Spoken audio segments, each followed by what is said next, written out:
All right, welcome in. This is an original Tales First story, and we're going straight in today. Let's begin. My mother-in-law threatened me with eviction after I refused to cook for her birthday party when my daughter was in intensive care. "You are so dramatic," she added as if it was normal. I didn't cry. I acted. 3 months later, my mother-in-law was selling the house because... Let me back up. It was a Tuesday evening in the suburbs outside Atlanta. One of those normal, forgettable days that only feels normal right up until it isn't. Katie was 10, competitive gymnastics, the kind of kid who didn't just love something, she attacked it with a ponytail and a schedule. Our hallway closet looked like a tiny trophy museum. Gold plastic, ribbon dust, pride I could barely afford, but I paid anyway. Because when your child finally smiles like the world makes sense, you don't argue with the invoice. She had practice at a sports complex a few blocks from home.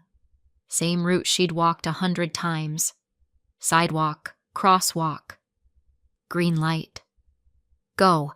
That night, the phone call I got wasn't from Katie. It was from a stranger who started with, "Ma'am, are you her mother?" And then the rest of my life tipped sideways. A car had clipped her at the crosswalk, a hit and run. The driver took off like the road had personally offended him. By the time I got to the hospital, my hands were shaking so hard I couldn't sign my own name on the clipboard. The nurses moved fast. The words came out in that calm, practiced tone that means they've said this 1,000 times and it never gets easier. "She's stable. She's being monitored overnight. She's in ICU." That's the part everyone likes to imagine comes with dramatic music and slow-motion tears. It didn't. It came with fluorescent lights, stale coffee, and me staring at my phone like it might spit out a miracle. Then Andrew called. My husband. The man I'd married a year earlier because I thought I was choosing safety. A steady presence. A new dad who helped with homework, showed up to meets, clapped the loudest in the bleachers like he'd been there all along. His name lit up my screen. I answered on the first ring, and Barbara's voice came through. Not, "How's Katie?" Not, "Are you okay?" Barbara Carter, my mother-in-law, launched like a missile. "Amanda, where are you?" "In the hospital," I said, like that should have been enough. A beat. Then her tone sharpened, polished, offended, almost excited to have something to be mad about. "Andrew told me she's fine, stable, and you're still acting like the world is ending." I blinked. Because yes, my 10-year-old was in intensive care, but apparently Barbara had decided the real emergency was me not being in her kitchen. "My birthday is tomorrow," she said. 60. People are coming. I already told everyone you'd cook." I tried to speak. Nothing came out at first. Barbara kept going, picking up speed. "You know, I can't rely on anyone else to do it right. The chicken needs to be seasoned. The sides need to be hot. And you're making this about you." I finally found my voice. "My daughter was hit by a car." Barbara exhaled, an impatient little huff. "You are so dramatic," she said, like I'd just told her the grocery store was out of her favorite brand of napkins. And then she said it. The word she loved almost as much as she loved control. Eviction. Barbara didn't actually have legal power to evict me. She just loved the word, and Andrew had always let her think she did. "If you don't come tonight and help," she snapped, "don't bother coming back to that house. I will not have my son dragged down by a woman who can't even show up for family." Behind her, I heard Andrew, soft, calm, reasonable. The voice people believe. "Mom, stop," he said gently. "Amanda, please. Just try to calm her down. Katie's stable. The doctors said she's okay. Like ICU was a spa package. Like I was being hysterical for refusing to plate mashed potatoes while my child was being monitored overnight. That was the moment something in me went quiet. I didn't scream. I didn't beg. I didn't cry. I just said, "No!" Barbara reacted like I'd slapped her. Andrew didn't raise his voice. Not yet. He just said, carefully, "Okay, we'll talk later. Try to rest." Rest. In a hospital waiting room, while my mother-in-law threatened to throw me out of my own life because her birthday party might be underseasoned. Later, I learned why Barbara sounded so confident. Andrew had told her it was nothing serious, that I was overreacting. Of course he did. Katie woke up the next day, not with a dramatic movie gasp, just a slow blink and a small, tired voice. "Mama?" I leaned in, held her hand, tried to smile like I wasn't made of broken glass. She swallowed, eyes drifting toward the ceiling. Then she said quietly, like she was confessing a secret she wasn't sure she was allowed to say, "Andrew did it." My entire body went cold. "What?" Her fingers tightened around mine. "He pushed me." For a second, my brain tried to protect me, tried to throw up every excuse in the world. She's confused. She's scared. She had a concussion. It's a misunderstanding. But Katie didn't sound confused. She sounded certain. "I was waiting at the crosswalk," she whispered. "I felt someone behind me. I didn't look. Then, 2 hands. Hard. In my back." She paused. I fell forward. I turned my head.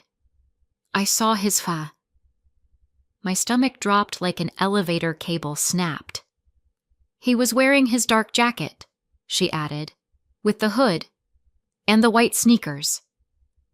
There are moments when you want to rewind time just to see where you missed the monster. A few minutes later, a detective walked into the room. Detective Mark Reynolds, mid-40s, tired eyes, the kind of calm that isn't softness, it's experience. He listened, didn't interrupt, didn't flinch. When Katie finished, he looked at me and said, "We need to document this properly." Then gently to Katie, "Can you tell me again, from the beginning?"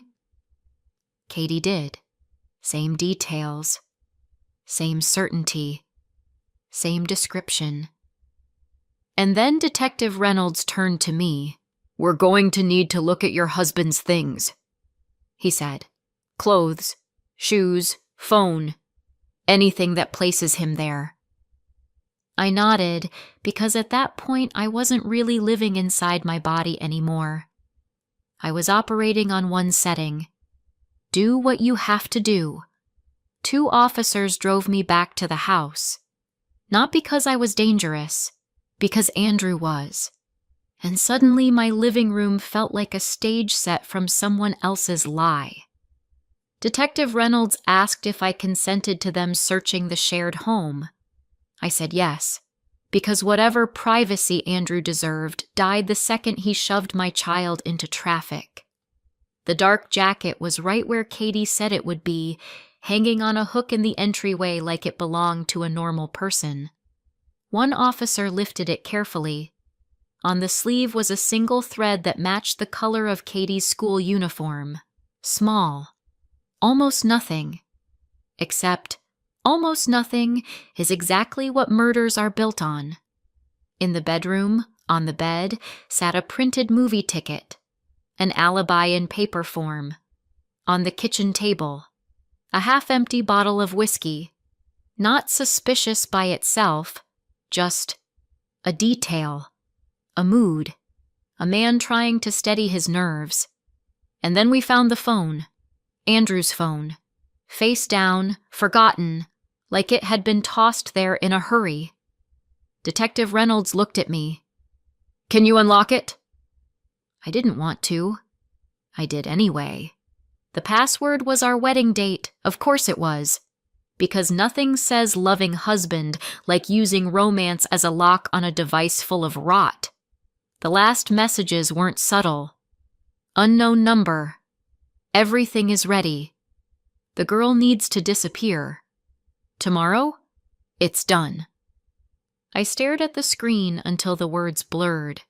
Detective Reynolds took the phone like it was radioactive. "We're sending this for forensic extraction," he said. "And you shouldn't stay here tonight." I had somewhere to go. Rachel's place, my friend who'd offered help a dozen times over the last year, and I'd always said, "No, it's fine." Turns out, "it's fine" is just what you say when you don't want to admit you're already drowning. Before we left, I opened a desk drawer looking for Katie's insurance card. Instead, I found a folder I'd never seen before. Inside, a life insurance policy. On Katie, $250,000. Issued 3 months ago. Beneficiary, Andrew Carter. My hands went numb. Beneath it was another document. A power of attorney, supposedly signed by me the week before, authorizing the sale of our house. Except it wasn't my signature. It was a careful imitation. And next to that, printouts of Miami condo listings. Red pen on the top page. After the problem is handled. It was all there. Not just cruelty. A plan. That night at Rachel's, I didn't sleep. I watched the ceiling and replayed Andrew's reasonable voice from the hospital call. Katie's stable. Don't jump to conclusions. Try to rest. He'd been laying a blanket over the truth. Not to comfort me. To smother me. In the morning, Detective Reynolds called. "They picked him up," he said. Andrew denied everything. Of course he did. He told police he'd been at the movies. He even had the electronic ticket. Pre-purchased. Time-stamped. Barbara backed him up too, swore he'd been home until around 7. Defense attorney Daniel Harper stepped in quickly. Clean suit. Confident smile. The kind of man who can say, allegedly, like it's holy water. They tried to make Katie the problem. A confused child. A traumatic incident. A vivid imagination. A grieving kid with a deceased father. It was vile. And it was predictable. Then Andrew's mask started slipping. Not in public. He was too smart for that. In private. His calls from jail got clipped. "You need to stop talking to police," he said once, voice still calm, still reasonable. "I'm not the one talking," I said. "Katie is." A pause. Then the edge. "You don't want to make this worse." And there it was. Not rage. Control. I hung up. And 2 days later, when I tried to go back to the house for clothes, I discovered Barbara's favorite threat had become Andrew's favorite action. My key didn't work. The locks had been changed. Barbara and Vicky moving fast, following Andrew's instructions. From the upstairs window, a woman leaned out like she'd been waiting for me. Vicky. Bright hair. Bright lipstick. A belly that announced her future like a headline. She smiled. "Andrew said you moved out," she called down. "This is our place now." I stared up at her, unable to speak. She waved a piece of paper like it was a VIP pass. "I've got documents," she said, enjoying every syllable. I called the police. A patrol officer showed up, looked at the situation, and did the thing cops do when family law gets messy. He sighed. "Ma'am," he said, "this is a civil issue.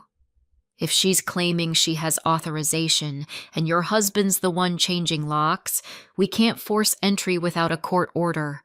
I can stand by while you grab essential items if she allows it. Vicky did allow it, because she wanted me to walk through the house like a ghost while she watched from the stairs, hand on her stomach, pretending she'd won something. I packed a bag with shaking hands, and then I left. Because at that point, my pride didn't matter. My daughter did. Evidence doesn't always arrive with a dramatic soundtrack. Sometimes it arrives in tiny, boring pieces that add up until the truth becomes too heavy to lift. The CCTV footage came first. Detective Reynolds sat me down in a dim office with printed stills laid out on a table like ugly trading cards. A grainy frame, a timestamp, 7:43 p.m.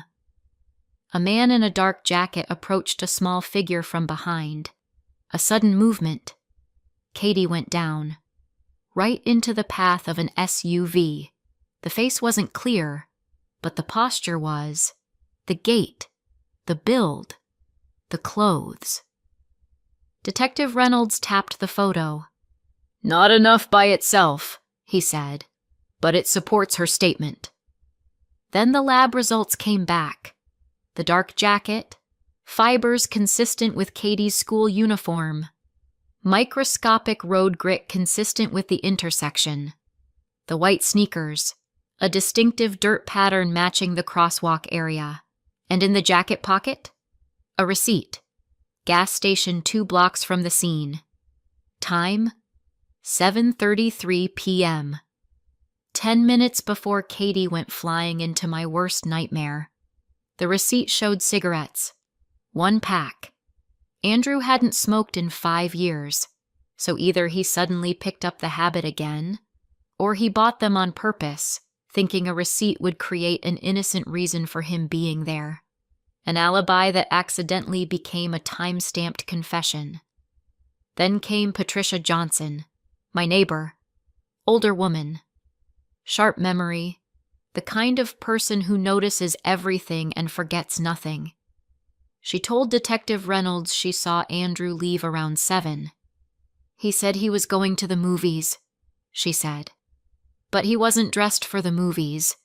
He looked like he was going out, to do something." Then she hesitated and added something else. A week before the incident, she'd heard Andrew yelling through the wall. Not normal family stress yelling, the kind that makes you stop breathing for a second. He said something like, "Because of you, she never pays attention to me," Patricia told them. Katie was crying. That wasn't a misunderstanding. That was resentment with a countdown. Then the final piece arrived from someone who didn't even know he was holding it. A quiet kid named Ethan Miller, same school as Katie. He told his mom he'd seen a man hanging around the gym schedule board for days, snapping photos and asking what time practice ended. His mom called Detective Reynolds. Ethan identified Andrew from a photo. "He said he was picking up his niece," Ethan told them. Katie doesn't have cousins. What Andrew had was a plan. The defense tried for bail. Of course they did. Daniel Harper argued Andrew was a devoted family man with no prior record and deep roots in the community. Barbara sat behind him, nodding like her neck was on a hinge. Then the florist arrived at Rachel's apartment at 12:30 a.m. Yes, a florist. Because apparently someone thought terror should come with a bow, a funeral wreath, black ribbon, gold lettering, "See you soon." Inside, a note in block letters. "Stay quiet, or you're next." I didn't have to be a handwriting expert to recognize Andrew's style. The way he formed certain letters, the little angle in the A's, the way he tried too hard to look anonymous. Rachel photographed everything, every angle, every detail. Detective Reynolds forwarded it straight to the DA's office. At the bail hearing, ADA Megan Walker didn't raise her voice. She didn't need to. She slid the photos across to the judge like she was serving a bill. "This is witness intimidation," she said. "This defendant has the means and the intent to threaten the victim's family while in custody." Judge Ellen Crawford looked at the images, then at Andrew, then at his attorney. Then she said, "Bail is denied." Barbara's mouth opened like she was about to argue with the concept of consequences. Vicky showed up outside the courthouse with a poster that said, "Free Andrew" in thick marker. She shouted at reporters about how I was lying. Nobody cared. When your belly is your whole argument and the evidence is on video, even strangers can do the math. Barbara stood off to the side, watching her son through the holding area glass. For the first time, she looked uncertain, not remorseful, just confused that reality wasn't obeying her. Barbara didn't stay uncertain for long. A few days later, she barged into Katie's hospital room, not with flowers, not with an apology, with rage. "This is your fault," she shouted at me. "My son is sitting in jail because you couldn't keep your mouth shut." A nurse tried to intervene. Barbara brushed past her like she owned the place. Katie's eyes went wide. I stepped between them, voice low. "Get out." Barbara leaned close, eyes bright with that special kind of cruelty that thinks it's righteousness. "She's fine," she hissed. "Andrew said she's fine. You're just trying to ruin him." That's what she couldn't accept. If Katie was fine, then Barbara didn't have to feel guilty about the way she'd acted. If I was dramatic, then Barbara didn't have to look at herself. Security escorted her out. Katie squeezed my hand and whispered, "She hates me." I swallowed hard. "She doesn't know how to love without controlling," I said. "That's not about you." But Andrew? Andrew knew exactly what he was doing. And in court, he'd have to watch it all collapse. The trial wasn't fast, but it was thorough. A jury sat in a courthouse that smelled like old wood and bad air conditioning, listening to my life get dissected like a case study. Katie testified, small in the witness chair, steady voice. Daniel Harper tried the usual tactics. "Katie, you were injured. Isn't it possible you're confused?" Katie looked at him like he'd asked her if the sky was optional. "No," she said. "I remember." He tried another angle. "Your biological father passed away. You've been through trauma. Sometimes children—" Katie cut him off. "He told me once," she said quietly, "that I shouldn't have been born." The courtroom went still. Even the bailiff shifted. Then Kevin Brooks walked in, the SUV driver, the man who had fled the scene. He'd been hiding for months, terrified he'd go to prison for leaving a child bleeding on pavement. But guilt has a way of dragging you back. "I saw it," Kevin said, voice shaking. "In my rearview mirror. A man in a dark jacket came up behind her and shoved her forward. I slammed the brakes. I panicked. And I ran." He pointed at Andrew. "That's him." Andrew didn't look calm anymore. His jaw clenched like he was biting down on the truth. Forensic analyst Sean Collins testified about the fibers, the grit, the dirt pattern, the receipt. Dr. Michael Bennett explained the injury pattern in simple, careful terms, consistent with a forceful push from behind, not a stumble, not clumsiness, not kids being kids. The jury listened, and then they left. When they came back, the four persons stood and said the word Andrew had been avoiding since the start. Guilty. The sentencing hearing happened a few weeks later. By then, Andrew's reasonable husband performance had been worn down to threads. Judge Crawford spoke about premeditation, about a child, about betrayal inside a home. Andrew sat at the defense table, hands clenched. Daniel Harper whispered to him, probably urging him to show remorse. Andrew stood for his allocution. The courtroom waited for the classic line. "I'm sorry." He didn't give it. Instead, he snapped. "Yes," he yelled, suddenly loud enough to make people flinch. "I did it!" Gasps rippled through the room. Even Barbara made a choking sound like her body tried to reject what her ears heard. Andrew kept going, like the dam had broken and he couldn't stop the flood. "She ruined everything," he shouted, pointing toward me and Katie. "Amanda only cared about her. Always her. Gymnastics, school, trophies. Like I didn't exist." He laughed once. Sharp and ugly. "I wanted a normal life. A real family. Not raising someone else's kid." Vicky's face tightened. Andrew turned his head toward her like he expected comfort. Like he expected loyalty. "Miami," he said, almost proudly. "That was the plan. The insurance money. Selling the house. Starting over." There it was. Not just confession. Motive. In full color. Judge Crawford didn't look shocked. Judges rarely do. She looked tired and done. "Andrew Carter," she said, "you are sentenced to 12 years in state prison." The deputies moved in. Andrew turned toward Vicky, eyes searching. Vicky's mouth twisted. She slid the ring off her finger, slow, theatrical, and dropped it on the courtroom floor. Metal clinked against tile.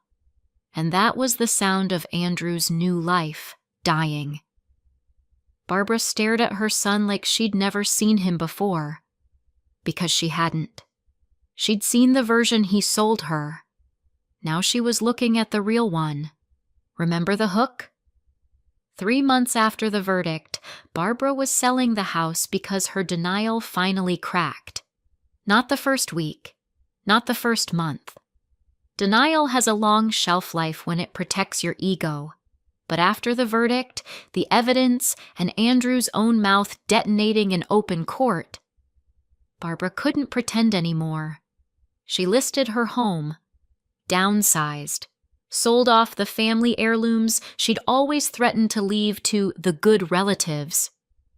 Turns out guilt doesn't care about heirlooms. Around the same time, I sat in a title company office signing papers of my own. I sold our house too. Not because I wanted to, because recovery isn't free, and out-of-network pediatric rehab might as well be a second mortgage. The buyers were a young couple with 2 kids.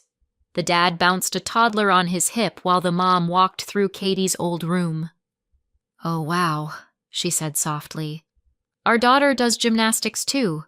She's 10, same as Katie." I nodded, throat tight. In the corner were boxes of Katie's trophies and medals. Not because she'd failed, because she'd outgrown the need to prove she mattered.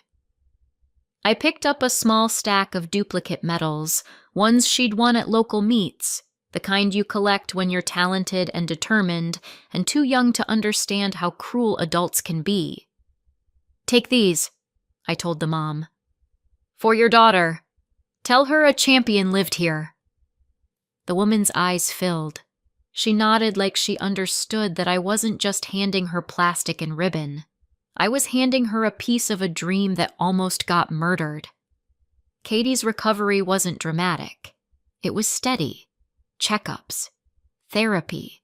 Practice at walking like the world was safe again. And eventually, school, friends, running in the yard like nothing had ever touched her. She recovered completely for everyday life. The only thing she lost was the elite path. No national team dreams. No punishing training schedule. No pressure to go pro someday. Her doctor said it plainly. Recreational is fine. Elite competition isn't worth the risk. Katie took it better than I did. I can still do flips, she told me one day, grinning. Just not for judges. That was my kid, still finding a way to fly. One rainy evening, months later, I heard footsteps outside Rachel's place. A soft knock. I looked through the peephole. Barbara. No makeup. No sharp haircut. No, I'm the victim posture. Just an older woman holding an envelope like it weighed 50 pounds. Amanda, she said through the door, voice cracking. Please, it's for Katie. I sold the house. I didn't know. I didn't open the door, not because I wanted her to suffer, because some doors don't open again once they've been slammed on your child. Barbara cried quietly, the way proud people do when they don't know where to put their shame. I believed him, she whispered. And I was cruel to you. I was cruel to her. I stood there, hand on the doorknob, breathing through a storm of rage and grief and exhaustion. Barbara slid the envelope under the door. Then she walked away into the rain. Later, when the hallway was empty, I picked it up. Because the money wasn't for me. It was for Katie. And if Barbara's house had to turn into rehab payments, so be it. 6 months after the trial, Katie and I moved about 600 miles away. New city, new apartment, new school. The walls were bare at first, then slowly filled with photos. I didn't erase the past completely, I just edited it. Every family picture with Andrew in it had a neat empty space where his face used to be, like a missing puzzle piece that no one wanted back. One evening, there was a knock at the door. A neighbor stood there holding a pie like peace offering. I'm Sarah, she said warmly. I'm right upstairs. I thought I'd introduce myself. Behind her, a freckled boy peeked out. This is Noah, she said. He's in 5th grade too. Katie appeared beside me, hair damp from a shower, wearing one of her old gymnastics hoodies like armor. Hi, she said, smiling. No cane, no limp. Just my daughter, standing steady, living ordinary, which suddenly felt like the greatest luxury on earth. Later that night, as I tucked her in, she asked softly, Do you think he'll ever understand what he did? I kissed her forehead. Maybe, I said. But that's not our job anymore. Outside, the world was quiet. Inside, so were we. Not because nothing happened, because we survived it. And this time, nobody got to evict us from our own life. So what do you think? Did I go too far? Or not far enough? Let me know in the comments and subscribe for more.